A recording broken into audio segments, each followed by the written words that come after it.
आज के इस वीडियो में हम चर्चा लेकर आए हैं लग्न और लग्नेश के बारे में। लग्न और लग्नेश मजबूत हो तो क्या होता है, लग्न और लग्नेश कमजोर हो तो क्या होता है। जन्म पत्रिका में यानी कुंडली में लग्न और लग्नेश का क्या महत्व है, लग्न का मजबूत होना जीवन में किस प्रकार के शुभ फल देता है और लग्न का कमजोर होना जीवन में किस प्रकार के अशुभ फल देता है।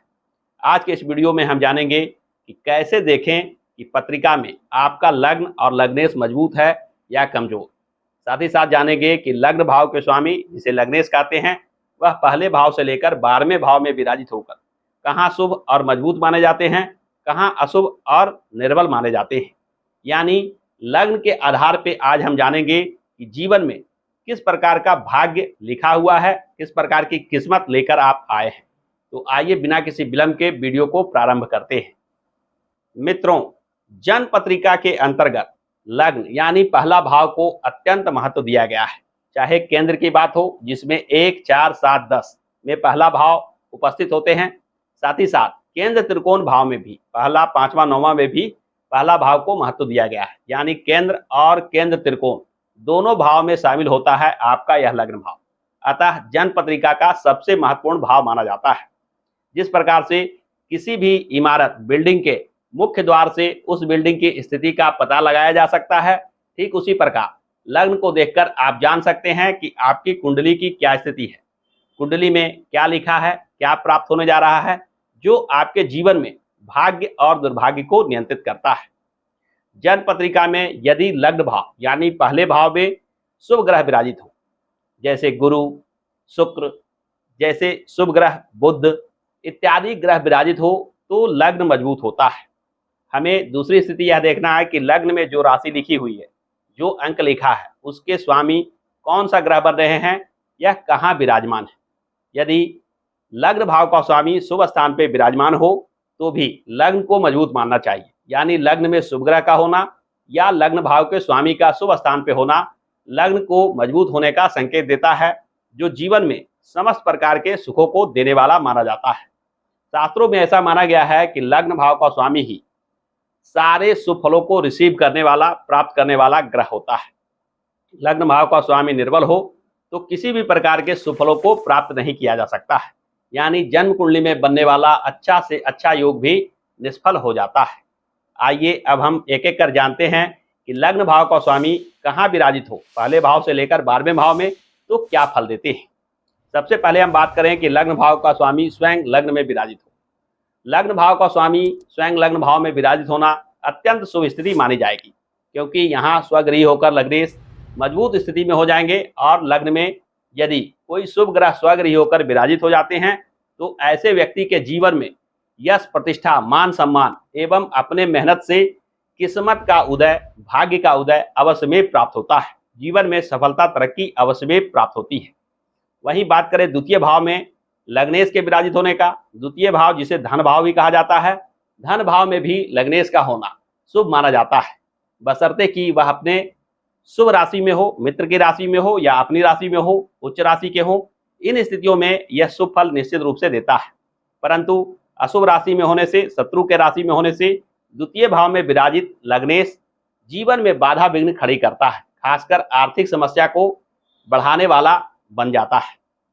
यानी द्वितीय भाव में भी लग्नेश शुभ फल तो देते हैं, परंतु इसके लिए राशि का बल उन्हें प्राप्त होना चाहिए। बात करें अगर तीसरे भाव में, तो तीसरे भाव को जन्म पत्रिका में अच्छा नहीं माना जाता है। तीसरे भाव में गए हुए लग्नेश आपके जीवन में पराक्रम को बढ़ाते हैं, संघर्ष को बढ़ाते हैं, यानी किसी कार्य में आसानी से सफलता प्राप्त नहीं होती है। वहीं चौथे भाव में अगर लग्नेश आकर बैठे हो तो चौथा भाव को अत्यंत शुभ भाव माना जाता है। यह केंद्र भाव में एक भाव कहा जाता है। चौथे भाव में ज्यादातर ग्रह शुभ प्रभाव देते हैं। यहाँ यदि लग्नेश विराजित हो तो लग्नेश काफी मजबूत हो जाते हैं। जीवन में भूमि, मकान, वाहन का सुख अवश्य में प्राप्त होता है। जीवन में माता का सुख, जीवन में पारिवारिक सुख एवं आनंद, उत्साह, उमंग जैसे चीजों को देने वाला सिद्ध होता है।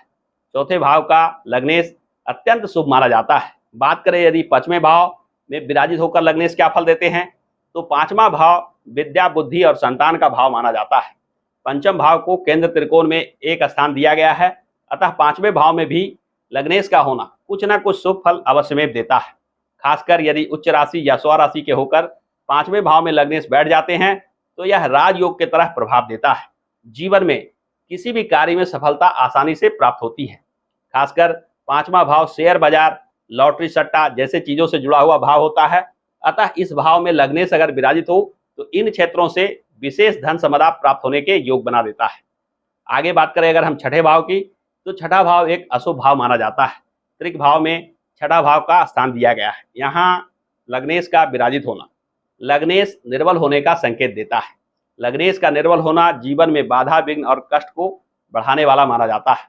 छठे भाव में लग्नेश का होना जीवन में रोग, व्याधि, दुख, कष्ट बढ़ाने वाला माना जाता है। इस स्थान पे लग्नेश निर्बल हो जाते हैं और जन्म पत्रिका के भी शुभ ग्रह, शुभ योग कम प्रभाव देते हैं या उसके शुभ फलों में कमी निश्चित रूप से आ जाती है।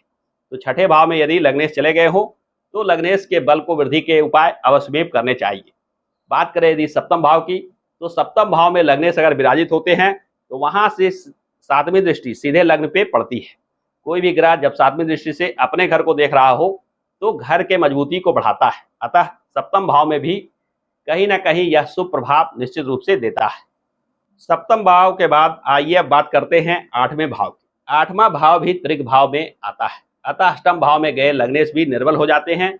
यहाँ भी समस्या को बढ़ाने वाला सिद्ध होते हैं। अष्टम भाव में अगर लग्नेश चले गए हो तो लग्नेश को मजबूत करने का उपाय अवश्य करना चाहिए।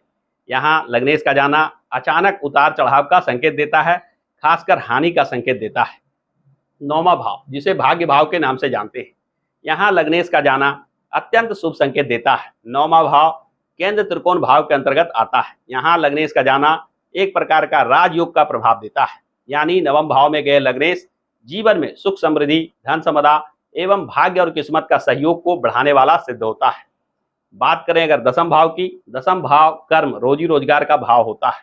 यहाँ भी दशमेश का जाना शुभ प्रभाव देने वाला माना जाता है। खासकर स्वराशि, उच्च राशि के लग्नेश यदि दसम भाव में बैठ जाएं तो जीवन में विशेष सफलता, उन्नति प्राप्त होती है। बहुत बड़े पद प्रतिष्ठा प्राप्त होने की संभावना बन जाती है। दसम भाव में लग्नेश का होना शुभ संकेत देने वाला माना जाता है। बात करें 11वें भाव की, 11वां भाव लाभ और इच्छा का भाव भी माना जाता है। यहाँ लग्नेश का होना आय प्राप्ति में सहयोग देता है, मित्रों का सहयोग देता है। आप लोगों से सेवा सहायता प्राप्त करते हैं, जीवन में सफलता, उन्नति प्राप्त करते हैं। और अंत में 12वें भाव की अगर बात करें तो 12वां भाव को भी अशुभ भाव की संज्ञा दी गई है। यहाँ भी लग्नेश का जाना लग्नेश को निर्बल बना देता है, जो जीवन में कष्ट, बाधा, विघ्न को बढ़ाने वाला माना जाता है। यानी निर्बल होने पर जब लग्नेश अपना फलाफल नहीं दे पाते तो जो उन्हें प्राप्त करने की शक्ति प्राप्त है, रिसीवर की भूमिका निभाते हैं, उसमें कमी रह जाती है और कुंडली में बनने वाले समस्त शुभ फल, समस्त शुभ योग के फलाफल में कमी दिखाई देती है। यानी आप जीवन में सफलता, उन्नति और तरक्की चाहते हैं तो सबसे पहले अपना लग्न और लग्नेश को अवश्यमेव देखें। लग्न और लग्नेश अगर मजबूत नहीं है तो मानकर चलिए कि कुंडली में बनने वाले समस्त शुभ योग कहीं ना कहीं कम प्रभाव देंगे।